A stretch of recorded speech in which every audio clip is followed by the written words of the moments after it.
Los cartógrafos del olvido, en busca del mundo perdido. La historia, tal como nos la han contado, es un río de progreso inexorable. Un flujo constante que serpentea desde un pasado primitivo y oscuro hacia un futuro cada vez más iluminado por la razón y la tecnología. Es una narrativa cómoda, lineal, que nos sitúa en la cúspide de la evolución humana. Pero, ¿y si el río no fluye en una sola dirección? ¿Y si tiene meandros abandonados, afluentes que se secaron en el olvido e incluso cataratas monumentales que hicieron caer a la humanidad en abismos de amnesia?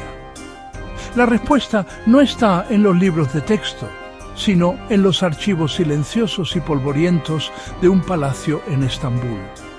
En el antiguo palacio de Topkapi, entre manuscritos iluminados y reliquias de sultanes, yace un objeto que desafía la corriente misma del tiempo.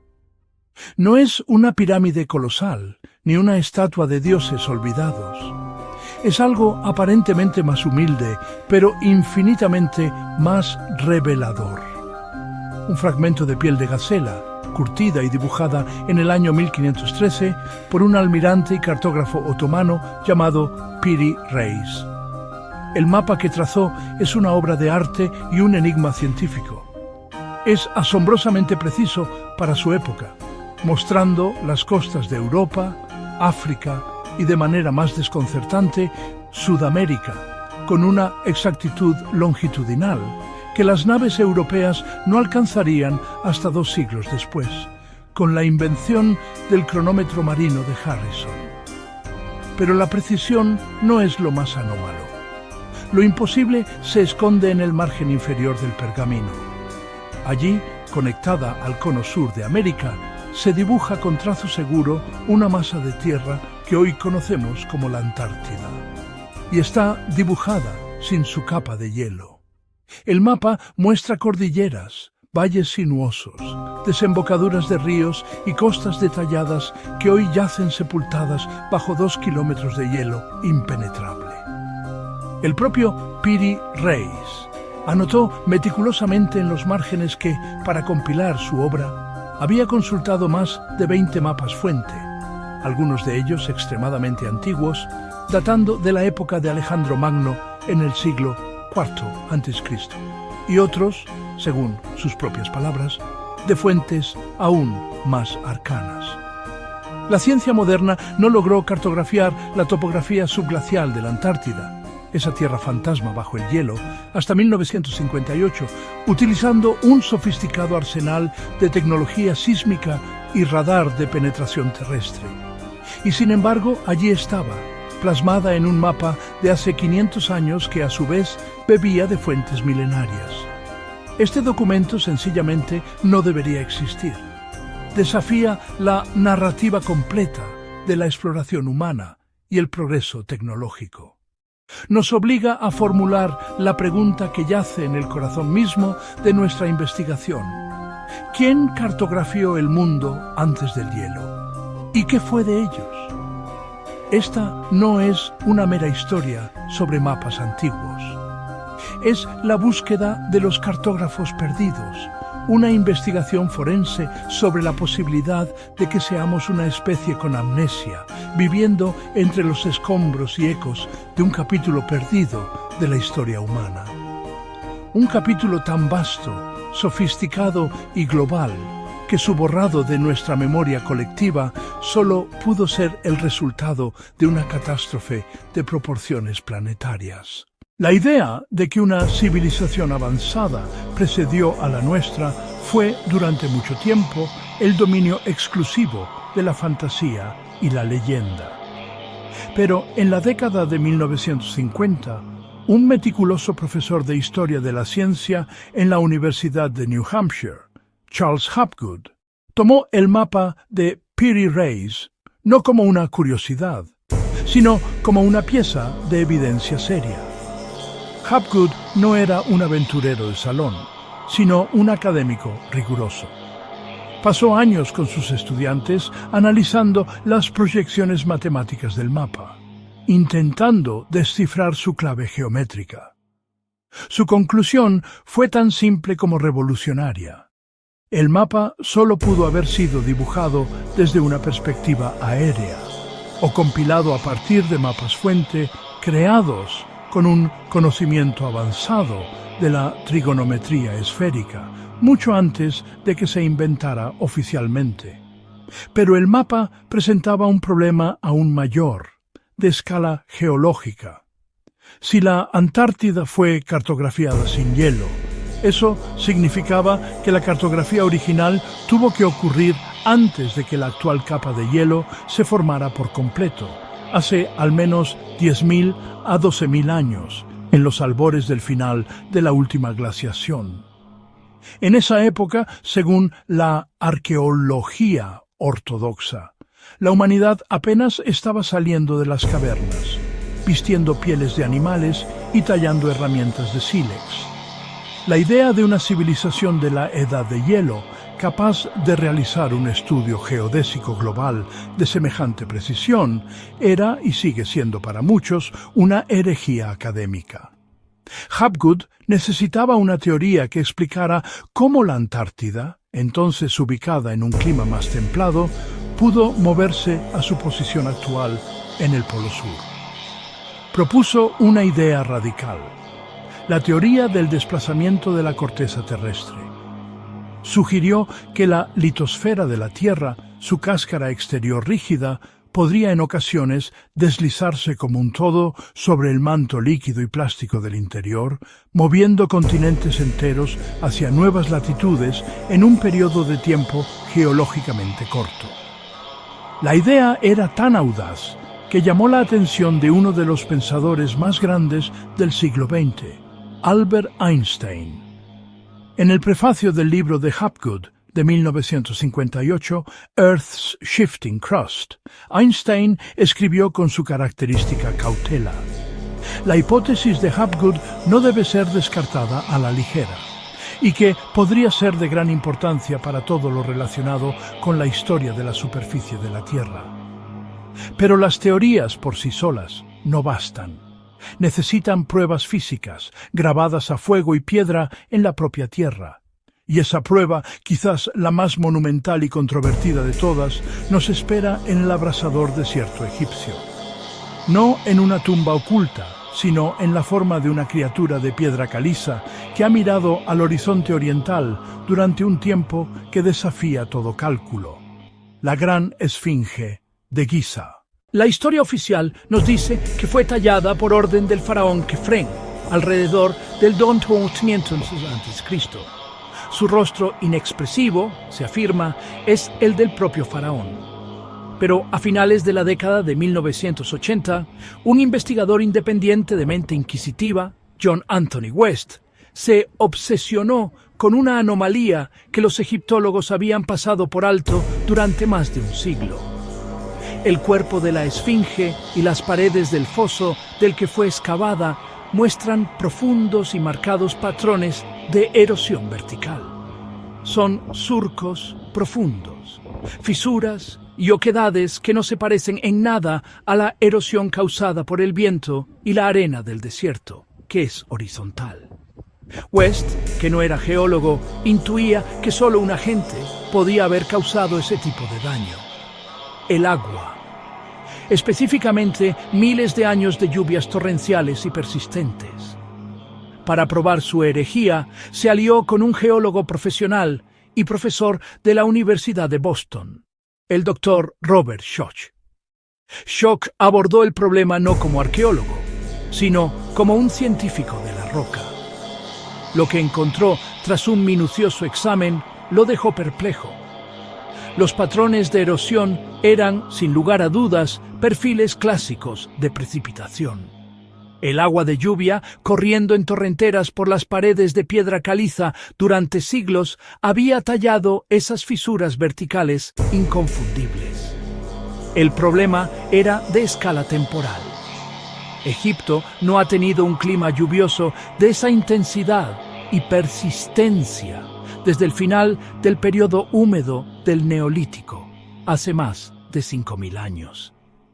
El Sahara ha sido un desierto hiperárido desde entonces. Para que se produjera el tipo de erosión visible en la Esfinge, el monumento tendría que haber estado expuesto a los elementos en un periodo mucho más antiguo y húmedo. Schoch, con cautela científica, fechó la erosión entre el 7000 y el 5000 a.C., como mínimo. Esto no solo duplicaba, sino que casi triplicaba la edad aceptada de la Esfinge, colocándola en una época en la que, según los libros de historia, no existía ninguna civilización en Egipto, ni en ningún otro lugar, capaz de emprender la talla de un monumento de 73 metros de largo y 20 de alto. La egiptología ortodoxa reaccionó con furia y desdén. La datación de Schoch fue ridiculizada como pseudociencia, un intento de sensacionalismo. Pero, significativamente, nunca han podido ofrecer una explicación geológica alternativa convincente para esos patrones de erosión por agua. La Esfinge, en su silencio pétreo, cuenta una historia diferente a la de los faraones. Es el eco en la piedra de un mundo más antiguo y más húmedo. Un mundo que podría haber albergado a los mismos cartógrafos que milenios antes dibujaron la Antártida sin hielo.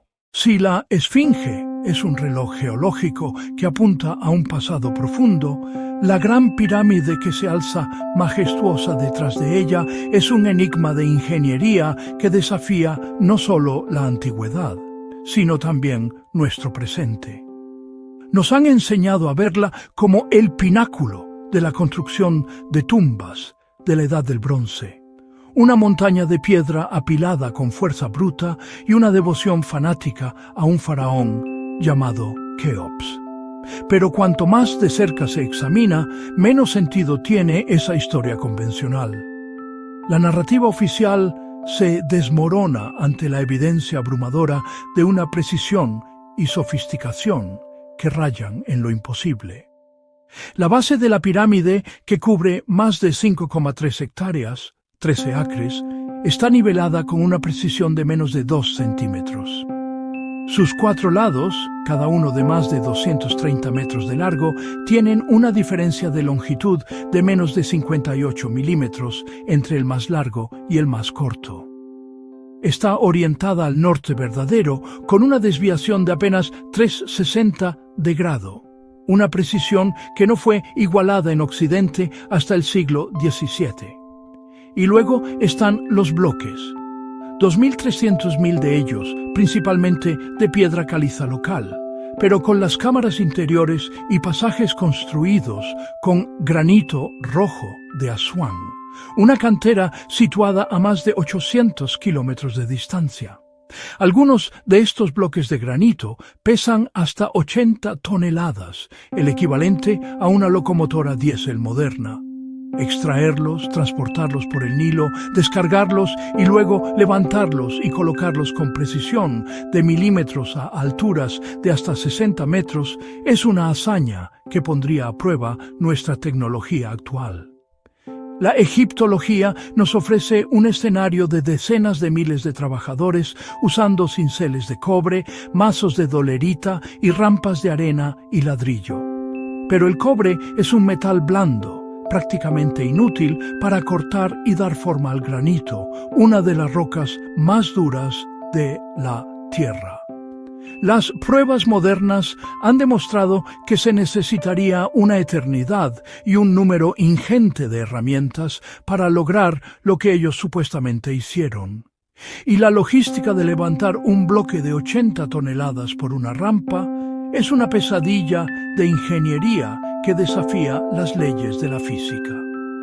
Esta desconexión entre el artefacto y la explicación oficial llevó a una nueva generación de investigadores a mirar la pirámide no como un mausoleo, sino como una máquina.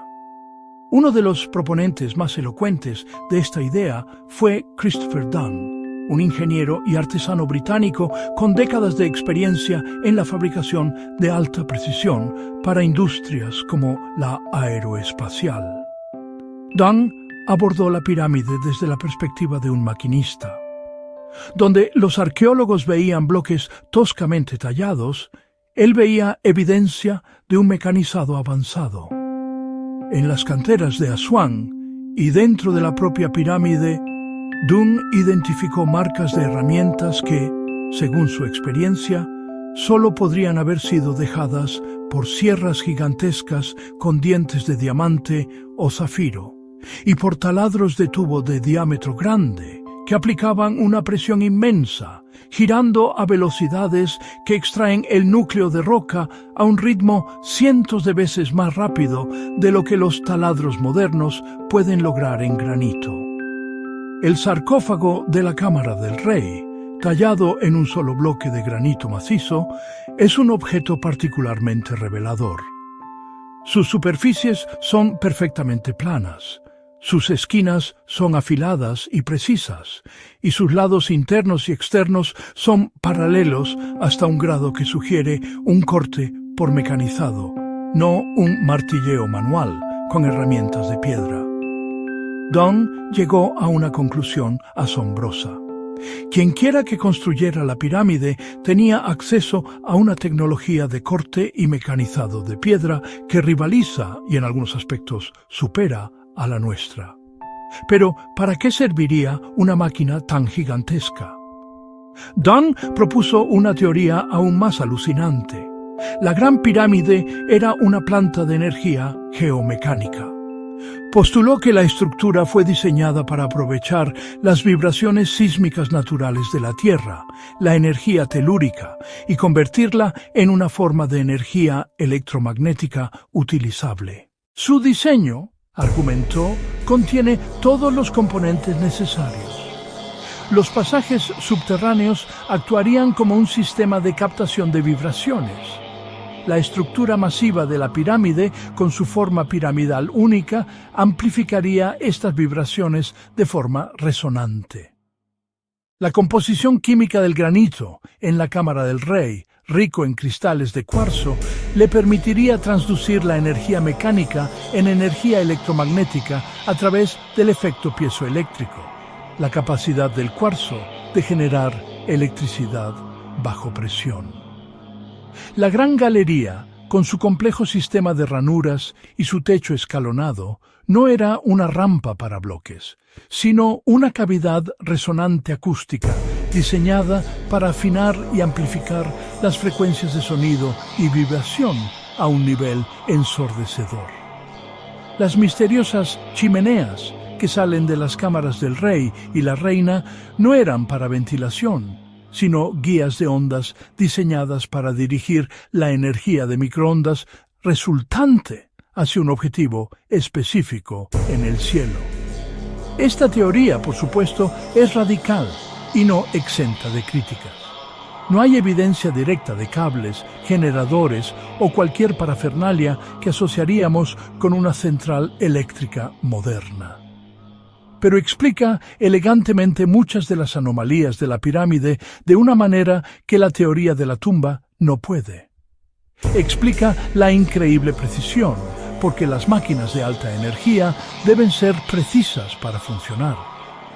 Explica la elección del granito, no por su belleza, sino por sus propiedades piezoeléctricas únicas. Y explica por qué nunca se ha encontrado una momia ni inscripciones funerarias en su interior. Quizás simplemente nunca fue una tumba. Durante décadas, el debate sobre el propósito de la pirámide se mantuvo en un punto muerto. Por un lado, la versión oficial, sólida en su simplicidad, pero llena de agujeros técnicos. Por otro, teorías alternativas, como la de Dunn, elegantes en su poder explicativo, pero carentes de una prueba irrefutable. La pirámide guardaba sus secretos encerrados en su propia masa impenetrable. Parecía que nunca sabríamos con certeza qué había dentro, a menos que la desmontáramos piedra por piedra. Pero en 2015 se abrió una nueva puerta a la investigación, una que no requería ni un solo cincel. Se lanzó el proyecto Scan Pyramids, una misión internacional que reunió a físicos de partículas, ingenieros y arqueólogos de Egipto, Francia, Japón y Canadá. Su objetivo era escanear las pirámides de Giza utilizando un conjunto de tecnologías no invasivas, como si estuvieran realizando una tomografía computerizada a un gigante de piedra. Utilizaron termografía infrarroja para detectar diferencias de temperatura en la superficie que pudieran indicar cavidades internas, y modelado 3D con drones para crear mapas increíblemente detallados. Pero su herramienta más poderosa fue la radiografía de muones. Los muones son partículas subatómicas creadas cuando los rayos cósmicos del espacio profundo chocan con la atmósfera superior de la Tierra. Llueven sobre nosotros constantemente, pasando a través de la mayoría de la materia sólida como la luz a través del cristal. Al colocar detectores de muones ultrasensibles dentro y alrededor de la pirámide, los científicos podían rastrear la trayectoria de estas partículas cósmicas. Si un muón pasa fácilmente, significa que ha atravesado un vacío o un material menos denso. Si es absorbido o desviado, ha chocado con piedra sólida. Registrando millones de estos eventos, se puede construir una imagen tridimensional de la estructura interna de la pirámide, revelando cámaras y corredores ocultos. El equipo colocó sus detectores en varios lugares, incluida la cámara de la reina. Durante meses recopilaron datos en silencio. La comunidad egiptológica observaba con una mezcla de escepticismo y nerviosa anticipación. Entonces, en noviembre de 2017, el equipo de Scan Pyramids convocó una rueda de prensa cuyas ondas de choque recorrerían el mundo. El anuncio sería un punto de inflexión en nuestra investigación. Habían descubierto una nueva y enorme cavidad, un vacío previamente desconocido en el corazón mismo de la Gran Pirámide. No era una pequeña cámara, sino una estructura lineal de al menos 30 metros de largo, con una sección transversal similar a la de la Gran Galería que se encuentra justo debajo de ella.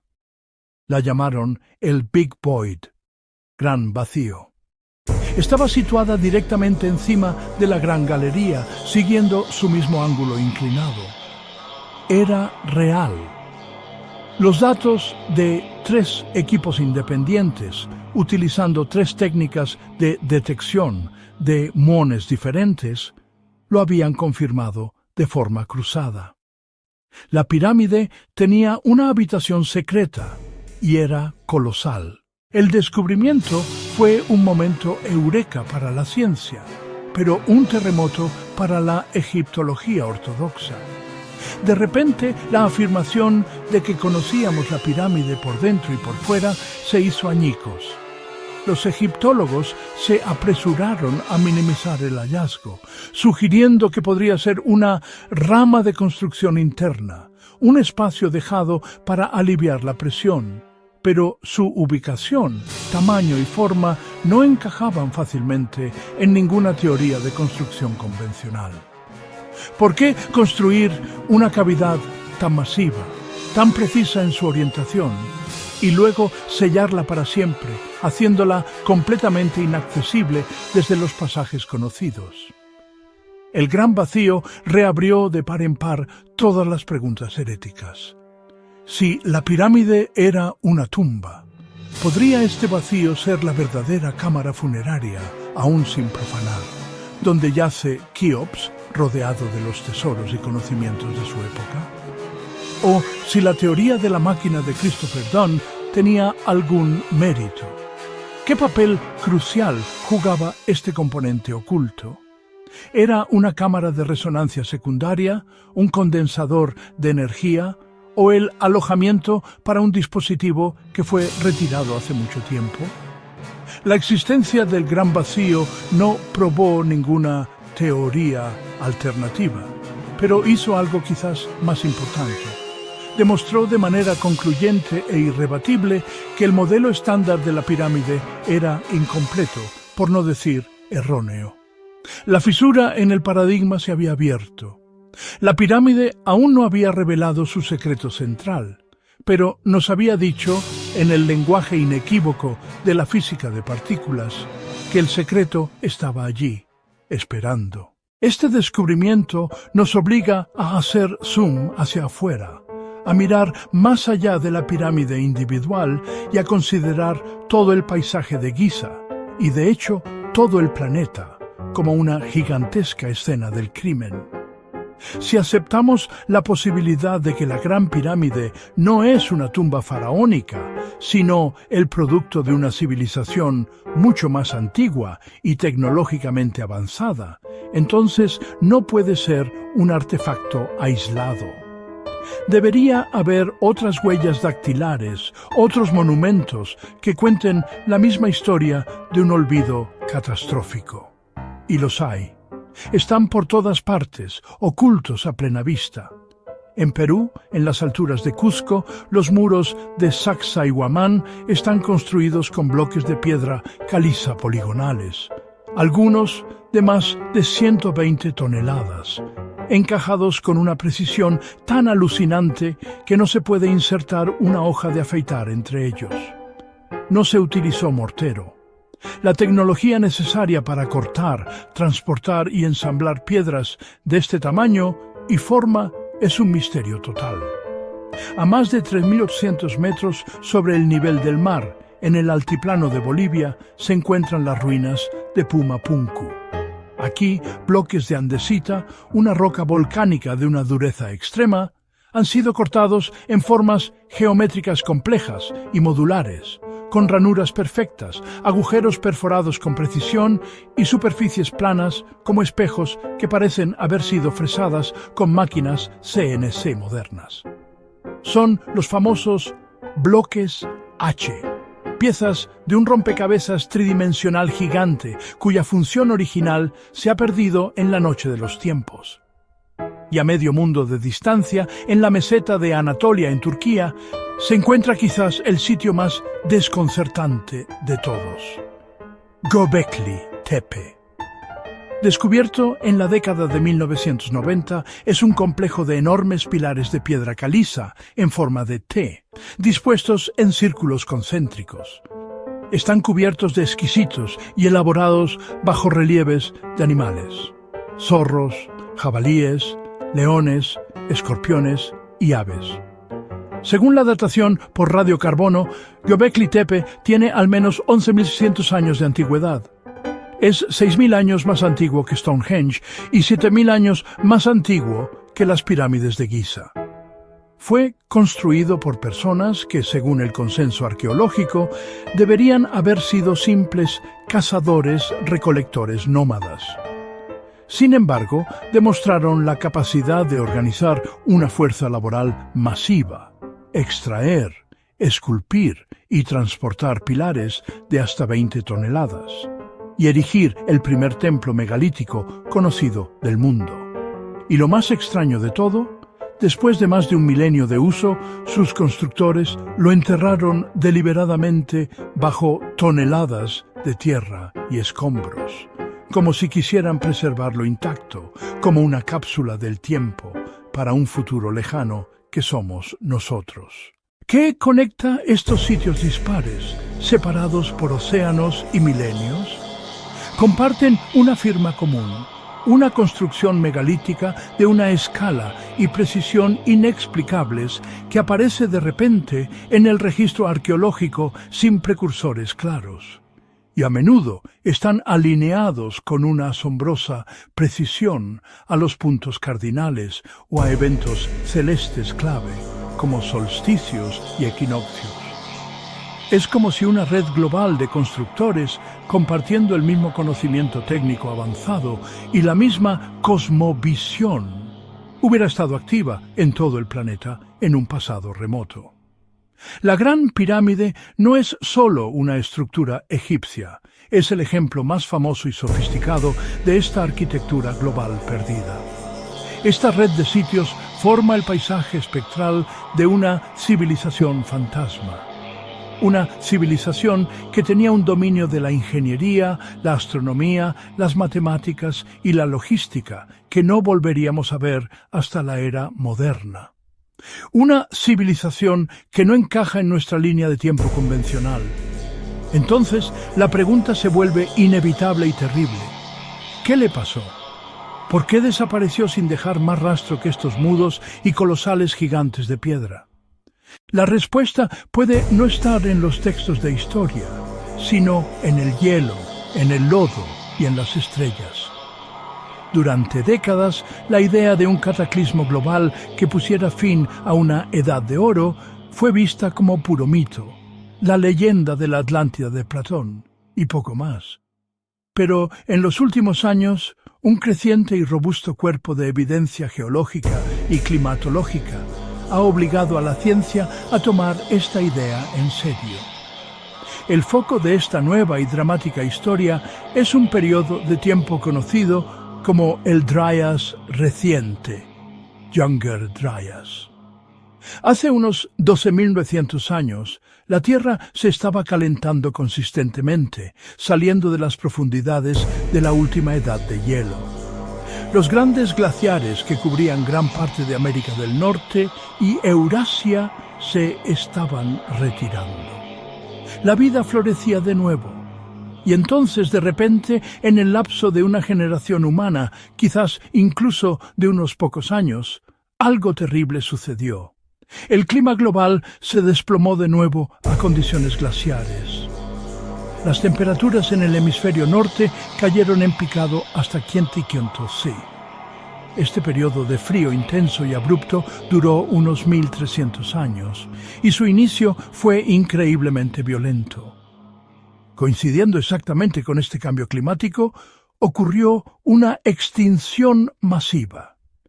Decenas de especies de grandes mamíferos, megafauna, que habían sobrevivido a los peores rigores de la edad de hielo, desaparecieron de la faz de la Tierra casi de la noche a la mañana. El mamut lanudo, el mastodonte, el tigre dientes de sable, el perezoso gigante, el camello norteamericano, todos se extinguieron. ¿Qué pudo causar una catástrofe tan rápida y de tan amplio alcance? La respuesta más convincente es la hipótesis del impacto del Dryas reciente, propuesta y defendida por un grupo internacional de más de 60 científicos conocido como el Comet Research Group. Esta teoría postula que hace aproximadamente 12.800 años, la Tierra colisionó con los fragmentos de un cometa gigante en proceso de desintegración. No fue un solo impacto, como el que acabó con los dinosaurios, sino una andanada, múltiples impactos aéreos y terrestres en todo el hemisferio norte. La evidencia de este evento cósmico es contundente y está distribuida por todo el planeta. En la base del estrato geológico que marca el inicio del Dryas reciente, los científicos han encontrado una capa delgada, oscura y rica en carbono, conocida como el Black Mat, manto negro. Esta capa está llena de marcadores de impacto exóticos. Millones de esférulas magnéticas, diminutas gotas de roca fundida que se enfriaron en el aire. Altas concentraciones de platino e iridio. Elementos extremadamente raros en la corteza terrestre, pero comunes en asteroides y cometas. Nanodiamantes, diamantes microscópicos, lonsdaleita, que solo pueden formarse bajo las presiones y temperaturas extremas de un impacto cósmico. Esta capa de destrucción ha sido identificada en más de 50 sitios en todo el mundo, desde Norteamérica hasta Europa y Oriente Medio. Imaginemos por un momento las consecuencias apocalípticas de un evento así. Múltiples fragmentos de cometa, algunos de kilómetros de diámetro, golpeando la capa de hielo laurentina que cubría Norteamérica, de más de 2 kilómetros de espesor. El calor del impacto vaporizaría instantáneamente miles de millones de toneladas de hielo y roca, enviando una onda de choque supercaliente que incineraría todo un continente. Esto podría explicar las misteriosas capas de ceniza y las ruinas vitrificadas de algunos asentamientos antiguos donde la piedra se ha fundido literalmente en vidrio, algo que requiere temperaturas superiores a los 1100 OC, imposibles de alcanzar con fuegos convencionales. Los impactos generarían terremotos de magnitud inimaginable y desencadenarían megatsunamis de cientos de metros de altura que barrerían las costas de todo el planeta. El derretimiento masivo y repentino de la capa de hielo liberaría volúmenes colosales de agua dulce al océano Atlántico Norte, deteniendo la circulación de retorno meridional del Atlántico, la cinta transportadora oceánica que lleva calor a Europa, sumiendo al planeta en un invierno de impacto que duraría más de un milenio. Esta catástrofe reescribe por completo la prehistoria humana. Destruye la versión oficial de un progreso lento, gradual y lineal. En su lugar nos presenta un panorama nuevo y trágico. Una civilización humana avanzada, global y sofisticada. La civilización de los cartógrafos y los constructores de megalitos fue aniquilada casi por completo en este cataclismo. Sus ciudades costeras, donde probablemente vivía la mayoría de la población y se concentraba su tecnología, fueron borradas del mapa por el aumento del nivel del mar de más de 120 metros tras el deshielo. Sus conocimientos, su historia, su ciencia se perdieron en el caos y el hielo. Solo un puñado de supervivientes dispersos, aferrados a fragmentos de su antigua gloria, logró sobrevivir.